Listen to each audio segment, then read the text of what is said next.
Welcome to Bhavitha Santosh economy app. ఈ app ద్వారా రాబోయే గ్రూప్ 1, 2, 3 నోటిఫికేషన్స్కి గాను ఎకానమీ లైవ్ క్లాసెస్ కండక్ట్ చేయడం జరుగుతుంది. ఎవరైతే ఎకానమీలో టాప్ స్కోర్ సాధించాలి అనుకుంటున్నారో ఖచ్చితంగా భవితా సంతోష్ ఎకానమీ యాప్ని పర్చేస్ చేసేయండి. యాప్ ప్రైస్ వచ్చి 49 రూపీస్కే, కాబట్టి ఖచ్చితంగా పర్చేస్ చేసేయండి. అలాగే మనకి ఎకానమీకి సంబంధించి టెస్ట్ సిరీస్ కూడా అవైలబుల్గా ఉన్నాయి, కాబట్టి ఖచ్చితంగా పర్చేస్ చేసేయండి.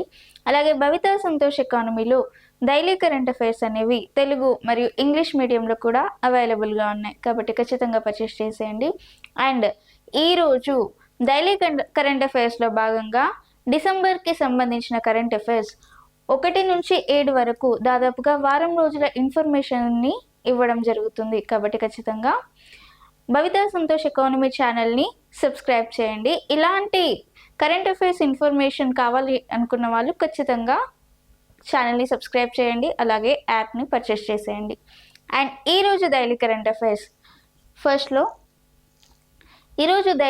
అఫైర్స్లో first topic American credit ratings agency GDP estimations.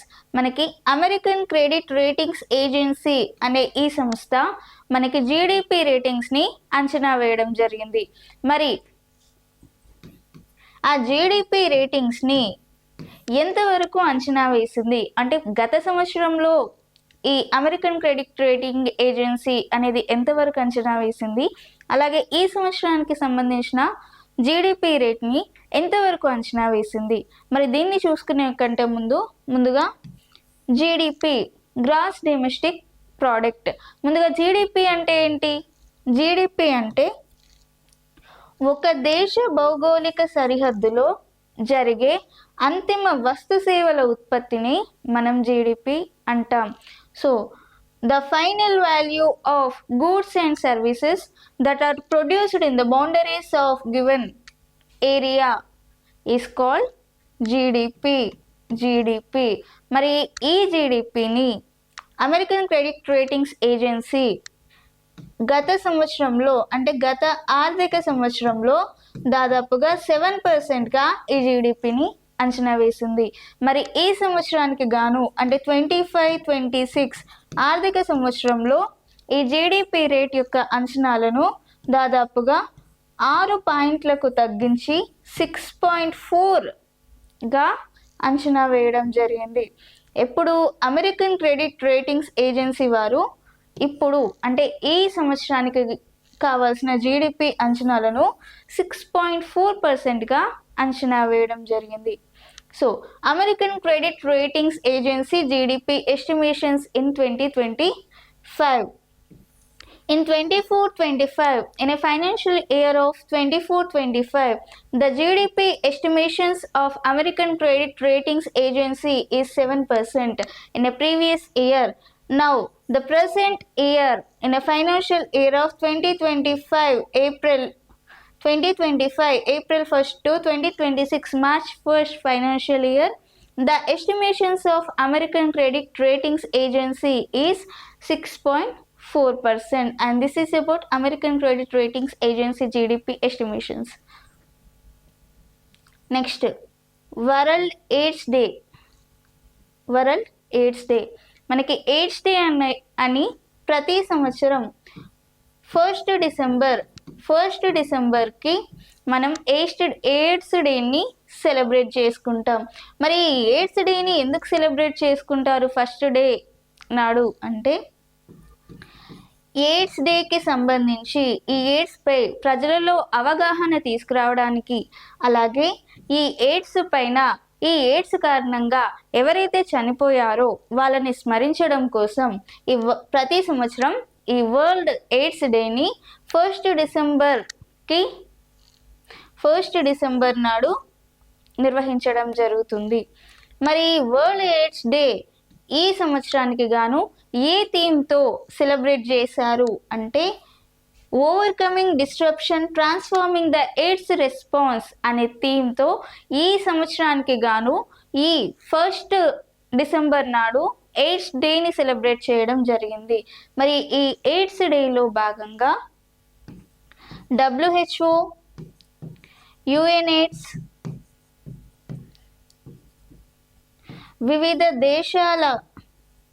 వివిధ దేశాల ప్రభుత్వాలు అలాగే స్వచ్ఛంద సంస్థలు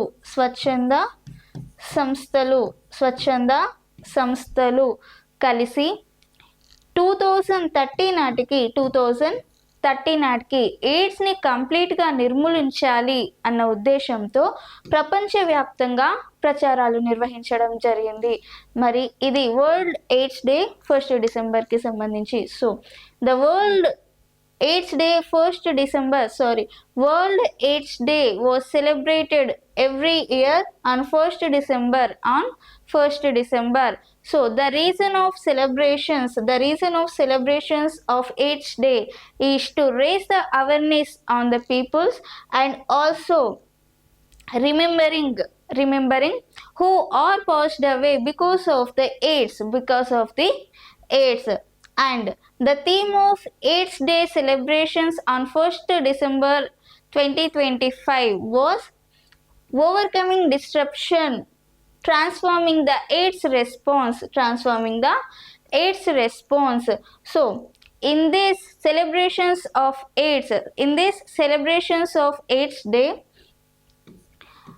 the organizations of WHO and UNAIDS and various countries, voluntary governments are participated and conducting campaigns to eradicate AIDS by 2030. So because of this, the World AIDS Day was celebrated 1st December on every year.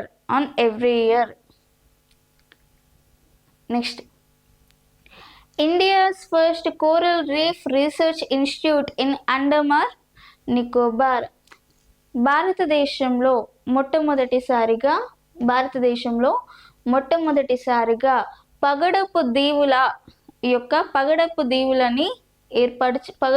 దీవుల కోసం ఏర్పాటు చేయనున్నారు. ఏంటి? ఒక national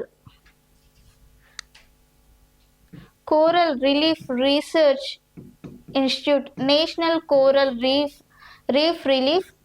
ని పగడపు దీవుల కోసం ఈ national coral relief institute ని ఏర్పాటు చేయనున్నారు.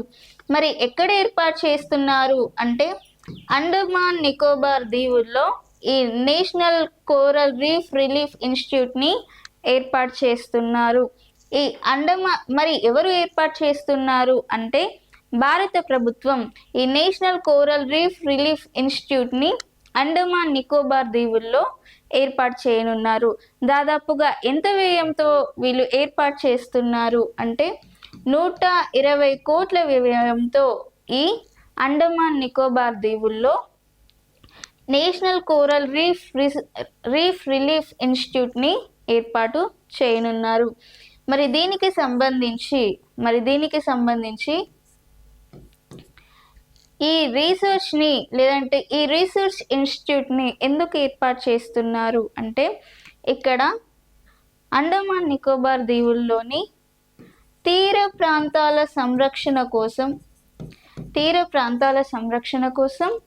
అలాగే సముద్ర పరిరక్షణ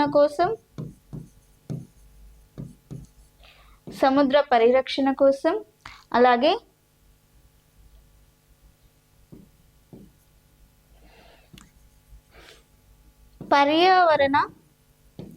పర్యావరణ ప్రభావాలను అంచనా వేయడం కోసం ఈ కోరల్ రీఫ్ రీసెర్చ్ ఇన్స్టిట్యూట్ ని అండమాన్ నికోబార్ దీవుల్లో ఏర్పాటు చేయనున్నారు. So the National Coral Reef Research Institute was established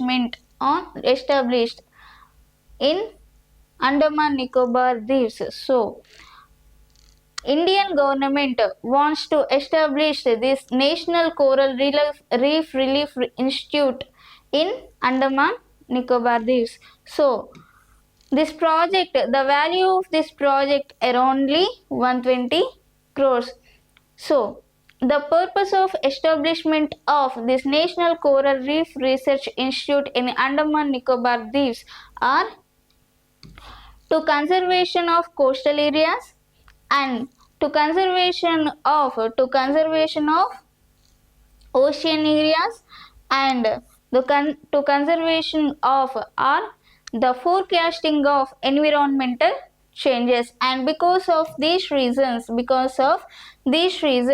the coral relief research was institute was so India wants to establish this coral relief research institute in Andaman Nicobar Deeps. Next world inequality report 2026. మరి world inequality lab ఈ world inequality report 2026ని release చేయడం జరిగింది. మరి world inequality రిపోర్ట్లో భాగంగా ఏ విషయాన్ని తెలియజేసింది అంటే మనకి ఆదాయ అసమానతలు ఇంకా కొనసాగుతున్నాయి అనే విషయాన్ని ఈ వరల్డ్ ఇన్ఈక్వాలిటీ రిపోర్ట్ 2026 ద్వారా తెలియజేయడం జరిగింది. ఈ వరల్డ్ ఇన్ఈక్వాలిటీ రిపోర్ట్లో భాగంగా ఎవరైతే టాప్ 10% ప్రజలు ఎవరైతే ఉన్నారో వారి దగ్గర 65% వరకు ఆదాయాలు ఎక్కువగా ఉండడం జరిగింది. మరి టాప్ 10% అంటే ఎవరు అంటే ఇప్పుడు మనకి సినిమా హీరోస్ కానీ పొలిటికల్ లీడర్స్ కానీ ఎవరైతే బిజినెస్ మ్యాన్స్ ఎవరైతే ఉన్నారో వాళ్ళు టాప్ 10 ప్రజలు అని చెప్పుకోవచ్చు.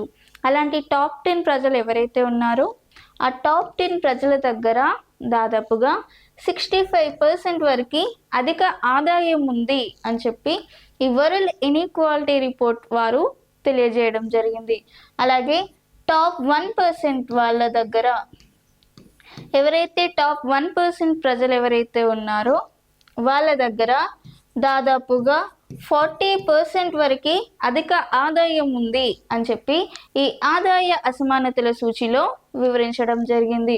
టాప్ 1% అంటే ఎవరు అంటే ఈ టాప్ 1% అంటే ఎవరైతే బిల్ గేట్స్ అంబానీస్ ఎవరైతే ఉన్నారో వాళ్ళని టాప్ 1% ప్రజలు అని చెప్పొచ్చు. ఆ టాప్ 1% ప్రజల దగ్గర దాదాపుగా 40% వరకు అధిక ఆదాయం ఉంది అని చెప్పి ఈ ఆదాయ అసమానతల సూచిలో వివరించడం జరిగింది. So world inequality report in 2026 was releases a report. In that report says that in income inequalities are more higher. Income inequalities are more higher. So top 10 people have 65% of money. Top 10 people has 65% of the money and top 1% of the people has 40% of the money. మరి inequality report ప్రకారం దాదాపుగా సగటు వ్యక్తి యొక్క ఆదాయం రోజుకి 6,200 యూరోలు. సగటు వ్యక్తి యొక్క ఆదాయం 6,200 యూరోలు. అలాగే సగటు ఆదాయం వచ్చి 28,000 యూరోలు. వరల్డ్ ఈ రిపోర్ట్ ప్రకారం 6,200 మంది వ్యక్తిగత ఆదాయం అలాగే 28,000 యూరోలు సగటు ఆదాయం అని చెప్పుకోవచ్చు. So according to this report the average income of every person is 6,200 euros and according to this report an average income is 28,000 euros.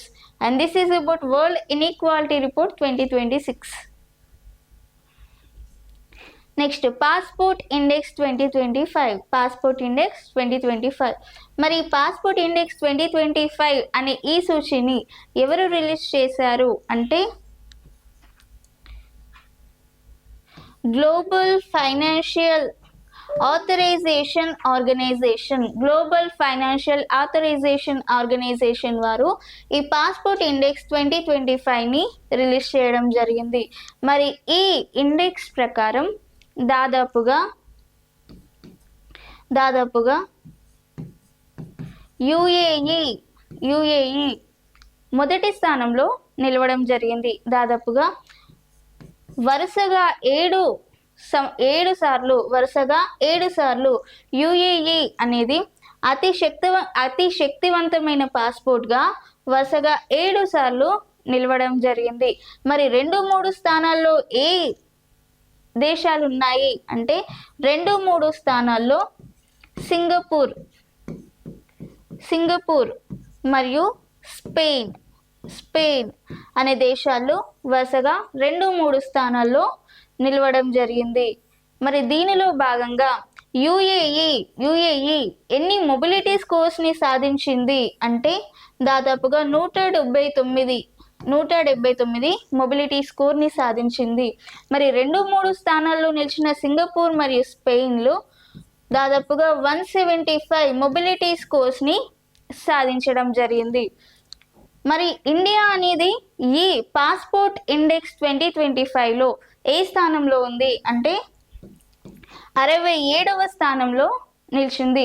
మరి మన ఇండియాకి శక్తివంతమైన పాస్పోర్ట్లో ఎన్ని మొబిలిటీ స్కోర్స్ లభించాయి అంటే 74 మొబిలిటీ స్కోర్స్ని లభించడం జరిగింది. మరి ముందుగా ఏంటి మొబిలిటీ స్కోర్ అంటే ఏంటి అంటే ఈ 74 మొబిలిటీ స్కోర్స్ సాధించిన ఈ దేశాలు ఏమైతే ఉన్నాయో ఆ మొబిలిటీ స్కోర్స్కి పాస్పోర్ట్తో పాటు అంటే పాస్పోర్ట్ ఉండి వీసా రహితంగా 74 దేశాల వరకు వెళ్ళొచ్చు. మొబిలిటీ స్కోర్ అంటే ఏంటి? ఈ ఎన్ని దేశాలకైతే మొబిలిటీ స్కోర్ లభించిందో అన్ని దేశాలకి వీసా రహిత ప్రయాణాలు చేయవచ్చు. ఇది మొబిలిటీ స్కోర్. మరి దాని ప్రకారంగా మనకి ఎన్ని మొబిలిటీ స్కోర్స్ సాధించబడ్డాయి అంటే 74 అని చెప్పొచ్చు. మరి 74 దేశాలు అంటే దాదాపుగా ప్రపంచంలో 37% దేశాలను కవర్ చేసింది అని చెప్పొచ్చు. So passport index 2025. So this passport index 2025 was released by Global Financial Authorization Organization. So this organization, according to this organization, in a passport index, UAE placed first and second and third positions in passport index 2025 was Singapore and Spain. And UAE, the mobility score of UAE is 179 mobility score, and the mobility score of Singapore and Spain is 175 mobility score, and India is placed 67th rank in a passport index 2025. The mobility score of India is 74. So what is mobility score? Mobility score means passport or visa free entries has been granted for 74 countries. Visa free entries has been granted for 74 countries. So accordingly, because of these 74 countries, around 37% of the countries will cover. Around 37% of the areas or countries are being covered. So this is about passport index 2025. Next, India ranks third in AI లో artificial intelligence లో మనకి India అనేది third rank లో ఉంది. మరి దీనికి సంబంధించిన సమాచారాన్ని ఎవరు అందించారు అంటే global AI vibrancy tool report వారు లో భాగంగా ఇండియాకి సంబంధించి లేదంటే ఆర్టిఫిషియల్ ఇంటెలిజెన్స్కి సంబంధించి ర్యాంకింగ్స్ని రిలీజ్ చేయడం జరిగింది. మరి ఈ ర్యాంకింగ్స్లో భాగంగా ఇండియా థర్డ్ ర్యాంక్లో ఉంది. మరి మొదటి 2 స్థానాలు ఏ దేశాలు దక్కించుకున్నాయి అని చూస్తే మొదటి 2 స్థానాల్లో మొదటి స్థానం అమెరికా, రెండవ స్థానం చైనా. అమెరికా దాదాపుగా 78.6 పాయింట్స్తో అమెరికా ఆర్టిఫిషియల్ ఇంటెలిజెన్స్ వినియోగంలో మొదటి స్థానంలో నిలిచింది. అలాగే చైనా దాదాపుగా 36.95 పాయింట్లతో చైనా రెండవ స్థానంలో నిలిచింది. మూడవ స్థానంలో భారత్ దాదాపుగా 21.59 పాయింట్స్తో భారత్ మూడవ స్థానంలో నిలిచింది.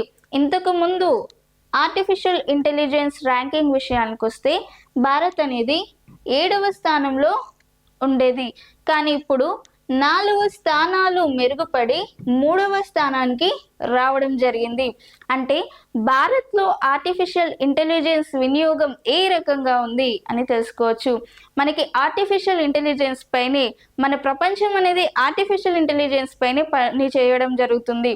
మనం రీసెంట్గా సోషల్ మీడియాస్లో చూసుకున్నప్పటికీ కూడా ఆర్టిఫిషియల్ ఇంటెలిజెన్స్ వాడకం అనేది వేగంగా జరగడం జరుగుతుంది. మరి ఆర్టిఫిషియల్ వినియోగంలో అధికంగా ఉన్నందుకు భారత్ అనేది ర్యాంక్ 7th నుంచి ఎక్కడి వరకు వచ్చింది, ర్యాంక్ 3కి రావడం జరిగింది. మరి global AI vibrancy tool report వారు ఈ ఆర్టిఫిషియల్ ఇంటెలిజెన్స్లో భాగంగా ఏ రకంగా అంటే దేని ఆధారంగా ర్యాంకింగ్స్ని ఇవ్వడం జరిగింది అంటే ఆర్టిఫిషియల్ ఇంటెలిజెన్స్లో పురోగతి, అలాగే పరిశోధన అభివృద్ధి, అలాగే బాధ్యతాయుత ఏఐ, నైపుణ్యాలు, విధానాల నిర్ణయాలు, ప్రజాభిప్రాయం మరియు మౌలిక సదుపాయాలు వంటి అంశాల ఆధారంగా ఈ గ్లోబల్ ఏఐ వైబ్రెన్సీ టూల్ వారు ఈ ఆర్టిఫిషియల్ ఇంటెలిజెన్స్కి సంబంధించిన ర్యాంకింగ్స్ని ఇవ్వడం జరిగింది. So India ranks 3rd in artificial intelligence 2025 according to Global AI Vibrancy Tool report. So in a Global AI Vibrancy Tool report, India is placed 3rd rank. The first two places are occupied by first place is America and second place is China. The first two places are occupied by the America and China.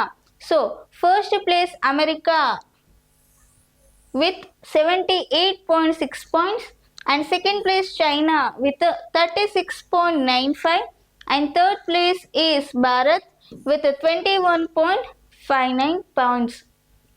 So the Global AI Vibrancy Tool report rankings is given based on the factors of progress, research and development and responsibility of AI, skills and policies decisions and people's opinion and any others. So because of these factors or based on these factors, Global AI Vibrancy Tool report given rankings. So and this is about India's rank 3rd in artificial intelligence. Next, Asian Development Bank ADB. ఈ Asian Development Bank రీసెంట్గా ఈశాన్య రాష్ట్రాల అభివృద్ధి కోసం కొంత రుణాన్ని ఆమోదించడం జరిగింది.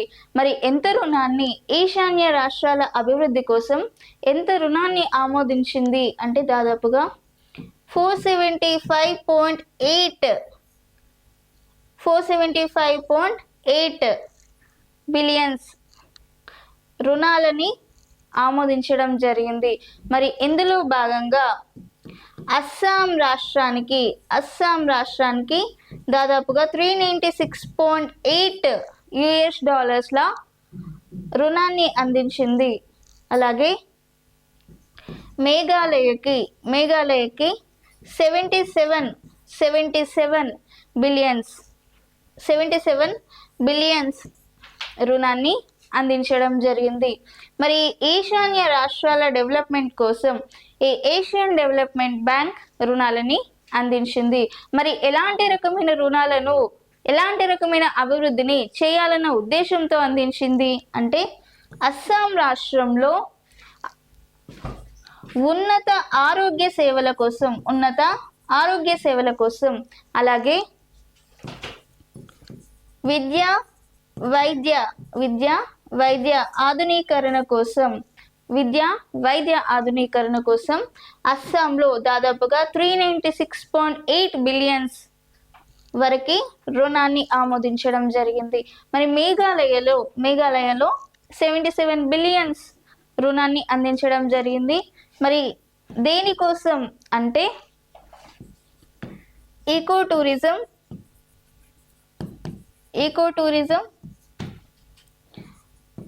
Sustainability,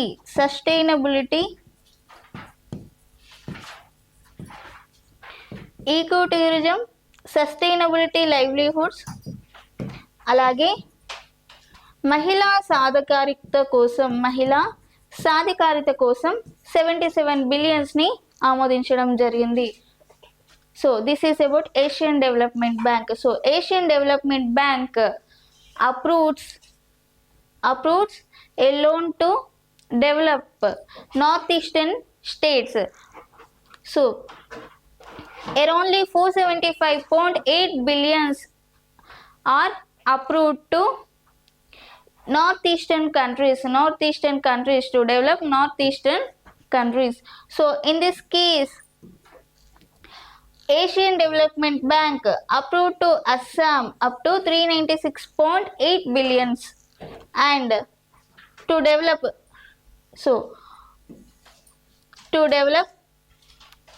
higher health services and modernization of educational educations and medicine in Assam, to develop higher health services and modernization of education and medical in Assam. Because of this, ADB is approved up to 396.8 billions.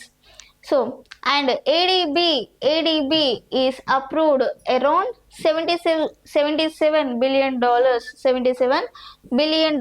to Meghalaya, because to develop ecotourism and sustainable livelihoods and women empowerment. Because of this reason, ADB, Asian Development Bank, approved Meghalaya to $77 billion. And this is about Asian Development Bank. Next, in India, 67% of land in risk zone, 61% of land in risk zone. మనకి రీసెంట్గా కేంద్ర bureau of standards,